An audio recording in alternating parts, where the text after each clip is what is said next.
Coming up next on Arizona PBS, Life and World. Your favorite PBS shows, ready to watch when you are. Anytime, any place. Find more ways to explore than ever before. Coming soon to Arizona PBS. Next time on the Vietnam War. We were acting as bait. Go walk in the woods and draw fire. U.S. troops feel the strain of a different kind of war.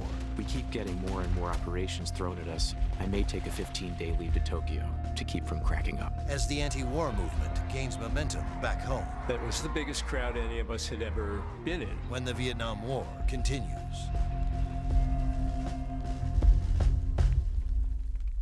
Support for Arizona PBS comes from viewers like you and from Hospice of the Valley, medical, social, and spiritual care for patients nearing end of life, and support for their families. A not-for-profit community hospice, HOV.org. Deanne Griebel, now with Moores & Cabot Investments, serving investors since 1890, proudly supports quality programming on 8 Arizona PBS, 480-725-9602. From the Cronkite Studios in downtown Phoenix, this is Cronkite News. Republicans and Democrats sound off on the future of healthcare in the United States tonight. Plus, Arizona Congressman Raul Grijalva arrested outside of Trump Tower while protesting for DACA. And Cindy McCain is back on Capitol Hill trying to fight the growing number of cases of online sex trafficking. Cronkite News starts now. Good evening and welcome to Cronkite News on Arizona PBS. I'm Maya Petros. And I'm Ryan Curry. Thank you for joining us. The ongoing battle over repealing and replacing Obamacare heated up in the nation's capital today. Republican Senators Bill Cassidy and Lindsey Graham have introduced a bill in order to repeal Obamacare by the September 30 deadline. Every Republican out there believes that this is a fundamental reason we're in charge, that Democrats have lost a lot of seats backing a bad idea, and we've been the biggest political beneficiary of Obamacare, and we want to try to make patients the beneficiary of our idea. No matter how many ways they try to dress it up, they try to hide it, it's even more dangerous and more reckless than the previous bill that was defeated. Simply put, Trump Care is a sham. Cronkite News also caught up with Arizona Senator John McCain, who expressed his frustration over the way this health care bill is taking shape. He's a longtime ally of Senator Graham, but this takes issue with the lack of legislative process, as there's only one hearing planned for the bill. Do you think that that's regular order? I always thought regular order was hearings and debates and amendments and then to the floor with debates and discussion amendments. That's what I thought regular order. What would it take for you to fully support the bill? Enough assurance that the bill would help my state of Arizona and would be good for the country. So how is this bill different from the one proposed just a few months ago? Cronkite News reporter Holly Bernstein breaks down the bill and shows us what impact it could have on Arizona. The Graham-Cassidy bill is Republicans' latest effort to repeal Obamacare. So what would this new bill do? It would repeal individual and employer mandates and replace the subsidy system with state block grants. Each state would receive money and determine how that money should be used. The proposal would also end Medicaid expansion, ease protections for pre-existing conditions, and defund Planned Parenthood for 1 year. According to analysis by the Center on Budget and Policy Priorities, Arizona would lose $1,600 million in federal funding by 2026. Taking a look at the votes, Republicans were only one vote away from passing the last bill, and that vote belonged to Senator John McCain. McCain has said that he would support the new bill if Arizona Governor Doug Ducey did. Ducey says he supports the bill, saying in part in a statement, quote, Graham-Cassidy is the best path forward to repeal and replace Obamacare, end quote. Republicans can currently pass a health care bill with a 51-vote majority. But after September 30th, when procedural protections to a Democratic filibuster expire, they would need 60 votes. So far, only one Republican, Senator Rand Paul, has publicly refused to support the bill. Republicans can only afford to lose one more vote of their own in order to pass the bill with a tie-breaking vote from Vice President Mike Pence. If they lose 2 more Republicans, then they can't proceed. In downtown Phoenix, Holly Bernstein, Cronkite News. The American Medical Association expressed concern that repeal of Medicaid expansion and temporary block grants through 2026 would result in tens of millions of people losing coverage. The deadline for voting on the bill is September 30th. One group that may see a larger impact from any healthcare change would be those with special needs. Sydney Eisenberg attended a discussion to help them sort through the political confusion. An important part of this new bill would allow states to come up with their own structure for health care. However, many in Arizona are worried that this change would lead to devastating coverage losses.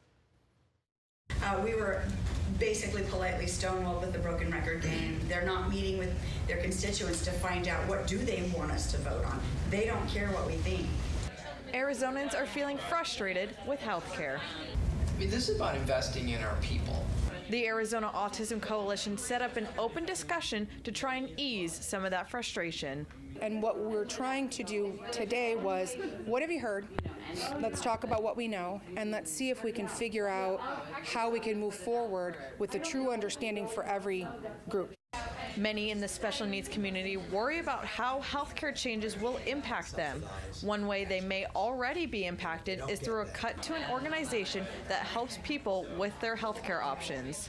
Unbeknownst to many of the Navigator organizations, we have something like 300 Navigators across the state of Arizona. Their funding was cut about 2.5 weeks ago by 41%. Now the community is coming together to stand up for their rights. This is a call to action, so we need to make sure that we're taking action. Let them know your thoughts about this, because this is a very, very tight window. Ken Kennegas does not want those in the special needs community to sit in silence. That's where we've got to go, is to a system that everyone has a right to the health care that they need based on the fact that they're a human being. Again, the bill must receive 50 votes by the end of the month in order to pass without bipartisan approval. You can follow Cronkite News for more updates on the health care reform. In the broadcast center, Sydney Eisenberg, Cronkite News. It's been reported over the last month that Phoenix Mayor Greg Stanton is considering a run for Congress. But in an interview today with Cronkite News, Stanton said he has not reached a decision and there's still more to do in his current office. I'm not willing to make any announcements now. We're looking at a variety of options, and we'll see what opportunities come up. Other people have to make decisions about what political office they're running from, see what opens up, and if one makes sense for me. The truth is, I love being mayor of Phoenix. If I could do it forever, I would, but we have term limits, so they won't let me do it forever. Arizona Congressman Raul Grijalva was arrested for civil disobedience in front of Trump Tower in New York this morning. Grijalva was marching in a protest against President Trump's decision to rescind the DACA program. Grijalva was arrested with 2 other U.S. representatives and several others participating in the demonstration. Grijalva has been a very vocal critic of President Trump and his policies. In a Facebook post attributed to Grijalva, he said, quote, "I stood in front of Trump Tower today with a whole lot of dreamers, immigrants, and Americans to say enough to Trump and his criminalization of our immigrant communities." Rising cases of sex trafficking have the Senate Committee on Commerce, Science, and Transportation looking for a legislative fix. Cronkite News reporter Trevor Fay went to the Senate committee hearing this morning to get the story.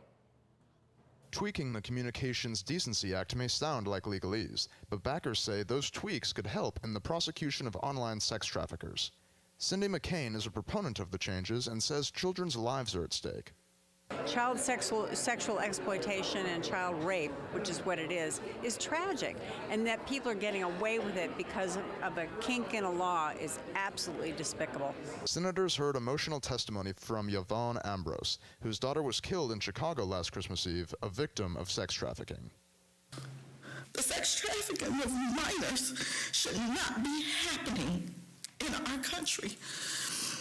taking advantage of our children on the internet has become such a common thing in this country that people turn the other cheek just because they don't want to believe it's actually happening right here in our backyard. Senate Bill 1693 is aimed at modifying the Communications Act of 1934 to allow for federal and local prosecutors to go after those who would peddle online sex trafficking on the internet, specifically providers and users of interactive computer services. California Attorney General Javier Becerra is in favor of the bill and says as it stands, state prosecutors don't have the authority to go after online sex traffickers in court. The Section 230 protection makes it impossible for us to move forward on some of those prosecutions. If we could get past that, we would be able to help so many of these kids so much quicker. Some, like law professor Eric Goldman, testified the Stop Enabling Sex Traffickers Act is not necessary to fight online trafficking, and that it could actually further its proliferation. But McCain remains optimistic that the Senate can change the law. I'm so glad that the Senate has decided to get active on changing the CDA. In Washington, Trevor Fay, Cronkite News. The Senate bill already has 29 co-sponsors, including Arizona Senators Jeff Flake and John McCain. The West Valley continuing to grow. Coming up on Cronkite News, a look at the retail and entertainment developments underway in the West Valley. Plus, a new preschool is coming to Buckeye to compensate for the growth in the West Valley.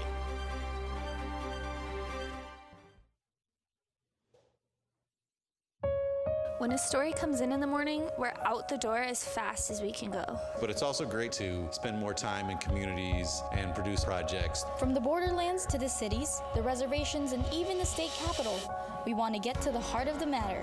When the lights come on in the studio, we know our hard work is about to pay off. We love what we do here at Cronkite News. We're proud to tell the stories of our state. Now more than ever, it's important to have a trusted news source, and that's Cronkite News.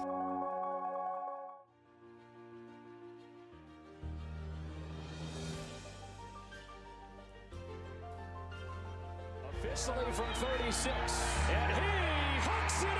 Arizona State wins. Keeping one deep, and it is caught. Jalen Strong, do you believe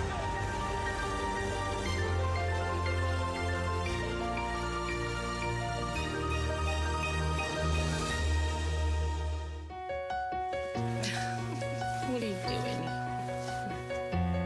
Possibilities. Your day is filled with them. Reach up, energy in the fingertips, collapse. TV, play Downton Abbey. And PBS helps everyone discover theirs.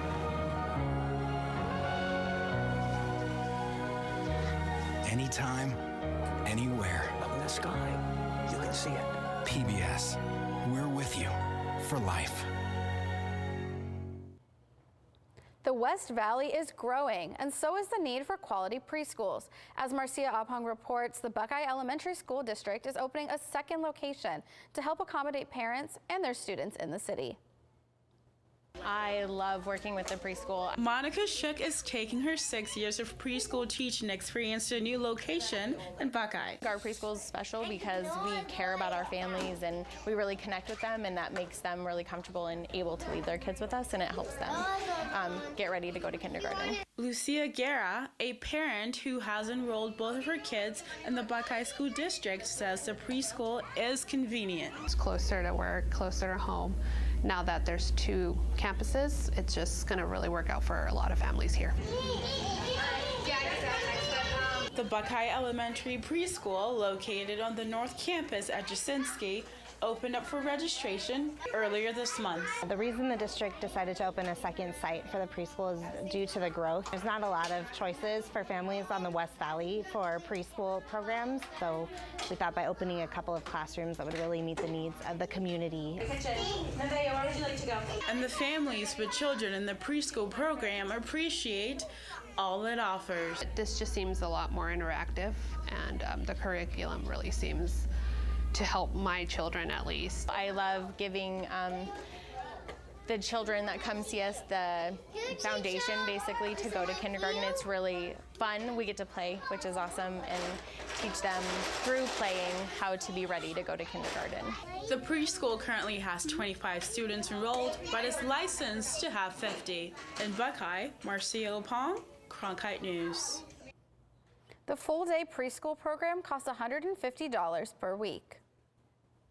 The West Valley is giving the East Valley a run for its money, at least when it comes to new development. As Erica Arrington reports, nearly 385,000 square feet of new retail space is currently under construction, according to real estate developer CBRE Phoenix.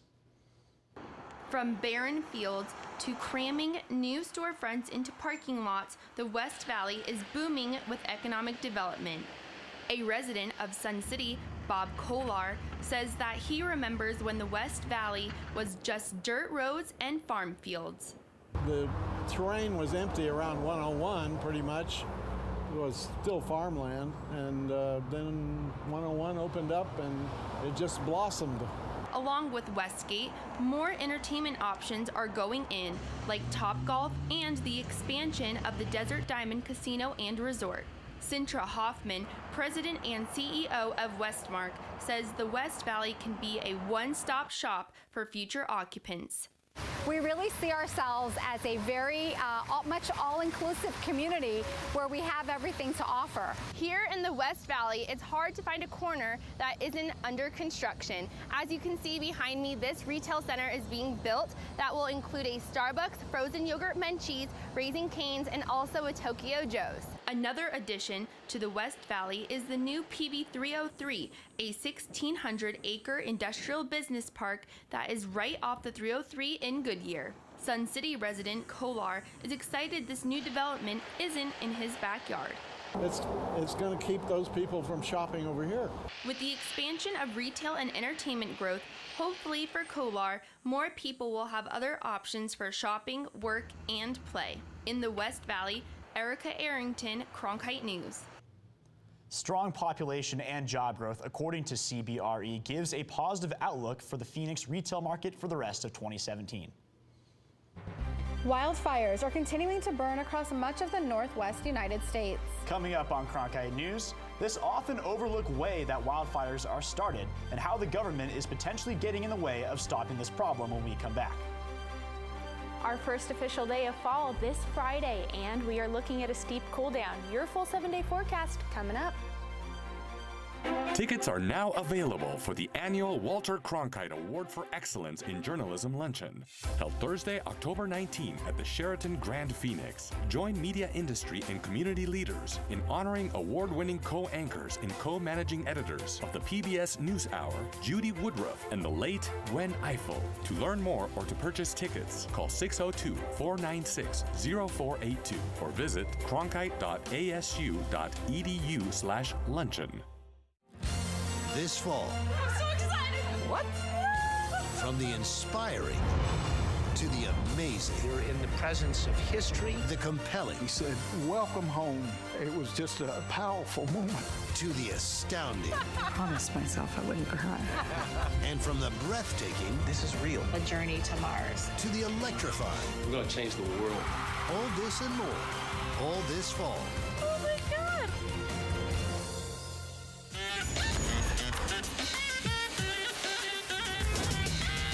Third Rail with Ozzy.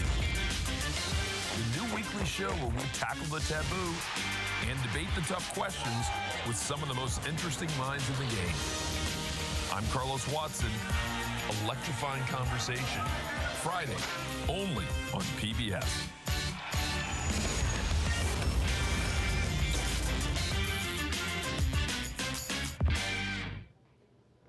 A magnitude 7.1 earthquake struck the central Mexican state of Puebla earlier today.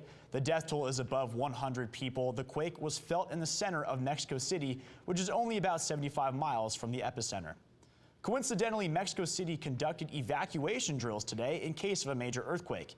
The drills were implemented after a 1985 8.1 magnitude quake left 10,000 people dead and caused massive damage throughout the city. Ever since, the precautionary measures have been practiced as a way to minimize the effects of a potential disaster.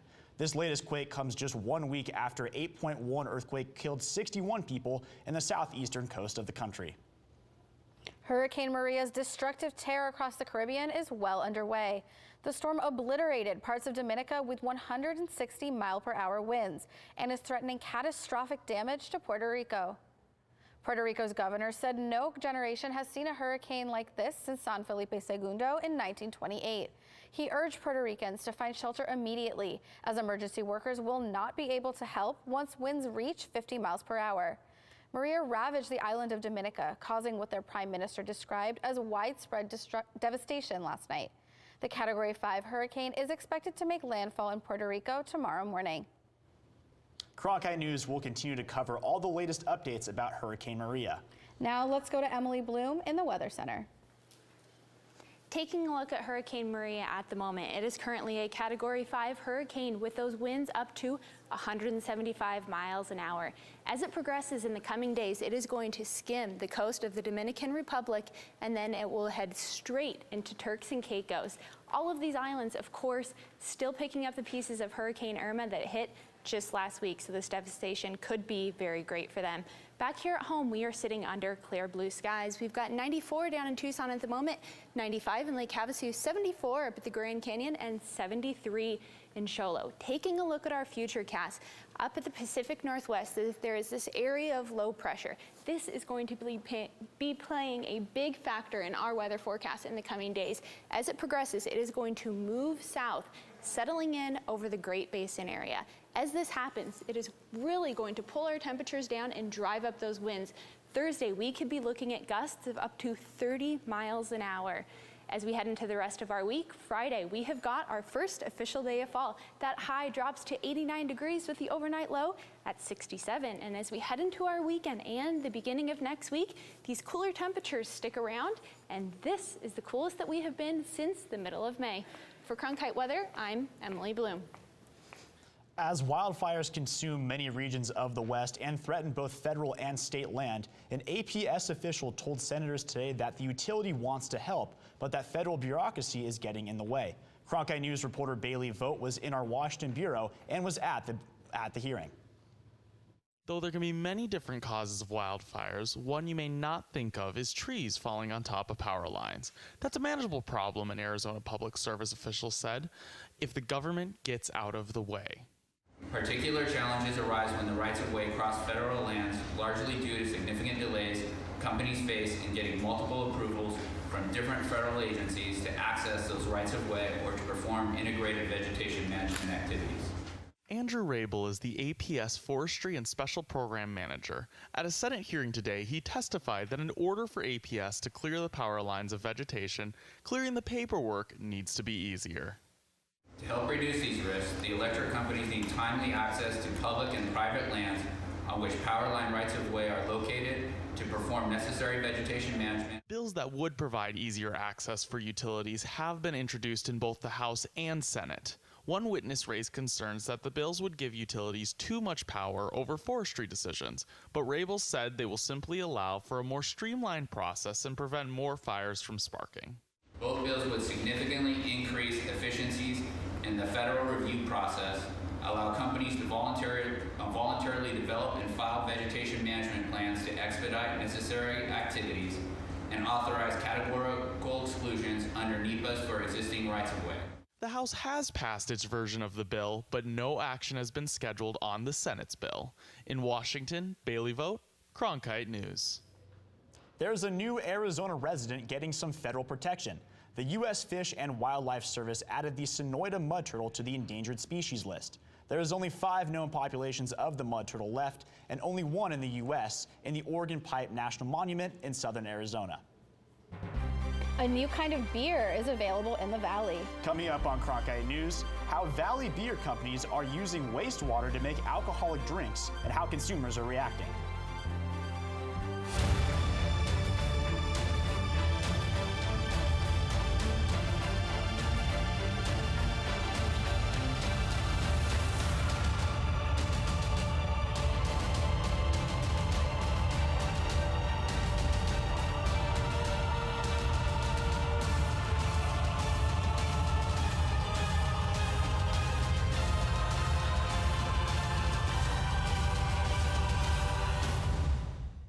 Fridays, it's at Cronkite News, your social sharing connection where you choose the news.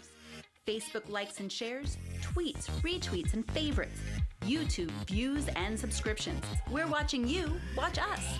From our digital home at cronkitenews.azpbs.org to your television, web browser, or mobile device. Find us on Facebook, Twitter, and YouTube. Then join us for @Cronkite News, our weekly refresh, each Friday at 5 on Arizona PBS. Hello from the children of planet Earth.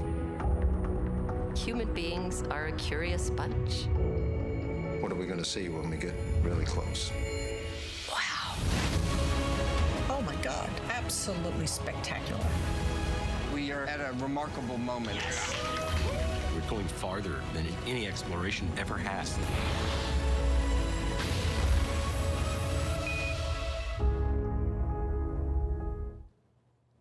The recent AZ Pure Water Brew Challenge gave breweries across the state the task of making the best tasting beer with one common element, wastewater. And Kurika Amarinier talked to consumers about what they thought about this concept. I love it. I feel good about that. It doesn't faze me. These consumers are talking about the concept of using treated wastewater to make beer. We should be using wastewater more appropriately everywhere, and it shouldn't affect the taste. I actually had somebody say, wastewater beer, wastewater water. And I'm like, I can't tell the difference. Mother Bunch Brewery in Phoenix recently participated in the AZ Pure Water Challenge, where over 20 breweries competed to see who could make the best tasting beer with treated wastewater. Joel Omar Zamora, head brewer at Mother Bunch, got 500 gallons of the water for the contest. It was a little bit softer, it was a little bit easier to follow on. Because city water is a little bit harder, it's a little bit more work to get it to where you want it. His work in creating the beer is paying off. It sound like hotcakes. Lead bartender at Mother Bunch, Marco Hernandez, says by law he has to let customers know about the wastewater beer, but says the response has been overwhelmingly positive. I'd say about 90% receptive.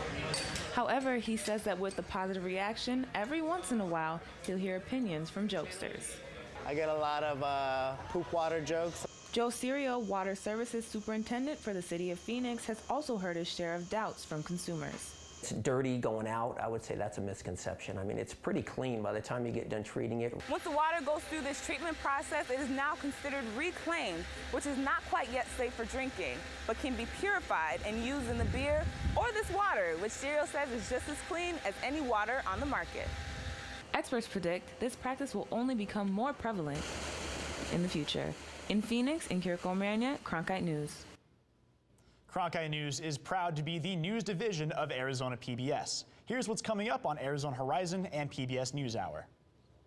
On the next Arizona Horizon, a closer look at the latest attempt by Republicans to repeal and replace the Affordable Care Act. And a new report shows that wages in the Phoenix area last year increased more than in any city in the country. I'm William Brangham. On the next NewsHour, Judy Woodruff sits down with Turkish President Recep Tayyip Erdogan during a period of tense relations between the U.S. and its NATO ally. That's Tuesday on the PBS NewsHour. That's it for Cronkite News tonight. Thanks so much for joining us. For top stories anytime, go to cronkitenews.azpbs.org.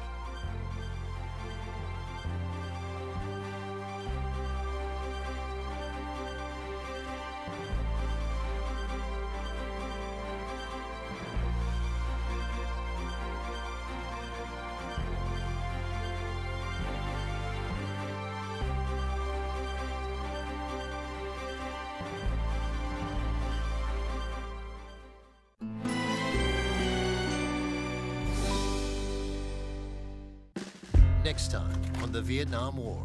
It's damned easy to get in war, but it's going to be awfully hard to ever extricate yourself. U.S. ground forces join the fight as the bombing begins in the north when the Vietnam War continues.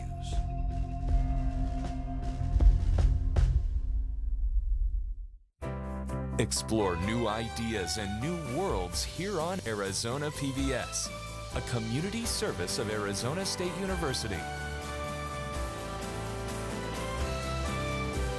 Tickets are now available for the annual Walter Cronkite Award for Excellence in Journalism Luncheon, held Thursday, October 19 at the Sheraton Grand Phoenix. Join media industry and community leaders in honoring award-winning co-anchors and co-managing editors of the PBS NewsHour, Judy Woodruff and the late Gwen Ifill. To learn more or to purchase tickets, call 602-496-0482 or visit cronkite.asu.edu/luncheon. Coming up next on Arizona PBS, Life and World. I'm Scott Pelley, anchor and managing editor of the CBS Evening News. In our changing media landscape, it is crucial for journalism education to ensure a commitment to the truth, unbiased reporting, strong ethics, unwavering fairness, and above all else, accuracy. These are the hallmarks of ASU's Walter Cronkite School of Journalism and Mass Communication. It's a place where students can innovate and transform the news industry while always upholding the values of the school's namesake. The Cronkite School at ASU, preparing the next generation for a stronger future of journalism. Coming soon to Arizona PBS. Next time on the Vietnam War. We were acting as bait. Go walk in the woods and draw fire. U.S. troops feel the strain of a different kind of war. We keep getting more and more operations thrown at us. I may take a 15-day leave to Tokyo to keep from cracking up. As the anti-war movement gains momentum back home. That was the biggest crowd any of us had ever been in. When the Vietnam War continues.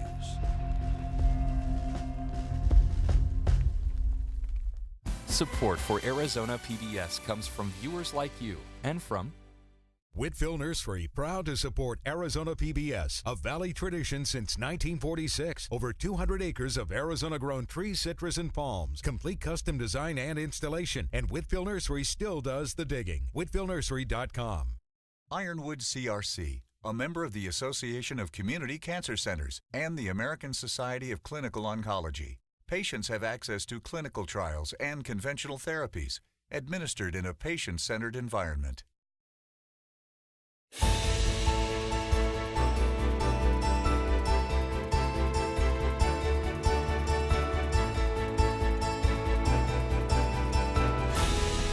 Coming up next on Arizona Horizon, details on the latest Republican plan to repeal and replace Obamacare. Also tonight, wages in Phoenix last month increased more year to year than in any other city in the country. And Phoenix Children's Hospital debuts a new ER department and Level 1 Pediatric Trauma Center. Those stories next on Arizona Horizon. Arizona Horizon is made possible by contributions from the Friends of Arizona PBS, members of your PBS station. Thank you. Good evening and welcome to Arizona Horizon. I'm Ted Simons. Arizona Congressman Raul Grijalva was arrested today in front of Trump Tower in New York City. Grijalva, along with two other Democratic members of Congress,